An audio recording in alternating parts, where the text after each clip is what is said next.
The summer evening was warm as the Miller family gathered in their old house for dinner, a rare moment when everyone was under one roof again. The dining table was long covered with dishes of roasted chicken, mashed potatoes, corn on the cob, and apple pie that filled the room with sweet scent. Mark, the eldest brother, sat at the head of the table, his wife beside him, their two noisy children racing around the chairs as laughter rose. David, the younger brother, sat quietly at the far end alone with no partner and no children, his plate neatly filled, his glass untouched.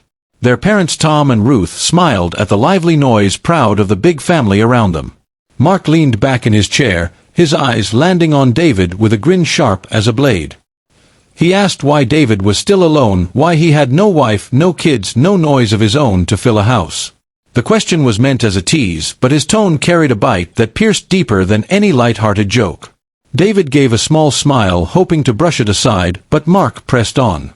Mark called him pathetic, said a man without family of his own had failed compared to a brother who had done it all. The children laughed without understanding, the parents chuckled softly, though they did not stop their elder son words. David's heart clenched, for this was not the first time he had heard such jeers from Mark, and even his parents' gentle laughter cut him like glass. For years he had swallowed the sting, keeping peace, holding silence, but tonight something inside him shifted. He set his fork down, slowly lifted his eyes, and met his brother's gaze, steady and unflinching. The room quieted, as if the air itself leaned closer, waiting for his reply.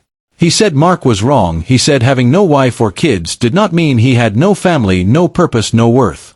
He said while Mark built his home, he himself had spent years building something different, something unseen yet vital. He told them of nights spent in hospitals where he worked as a volunteer, holding hands of strangers with no one to sit beside them.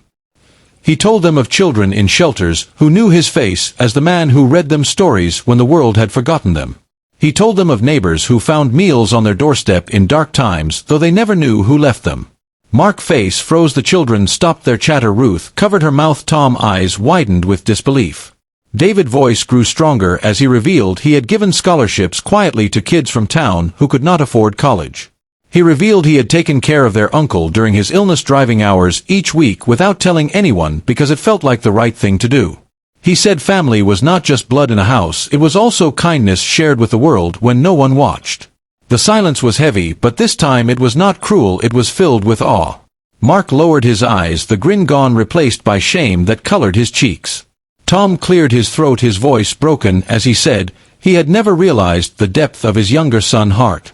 Ruth reached across the table and placed her hand over David, her eyes wet, her lips trembling with pride.